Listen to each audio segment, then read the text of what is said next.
4 నిమిషాల 36 సెకండ్లలో పూర్తి చేసుకున్నాం.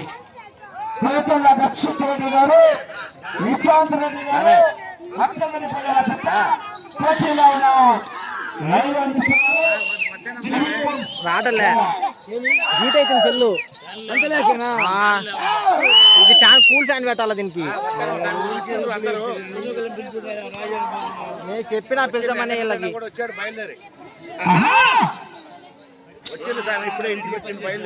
మన కొత్త ఇది నేను ఫ్యాన్ చేయాలి ఏం చేయాలి అసలు మేలు కాదు వేడా. కోతుల దక్షిత్ రెడ్డి గారు, నిశాంత్ రెడ్డి గారు అక్కలపల్లి వద్ద పోటీలో ఉన్నారు.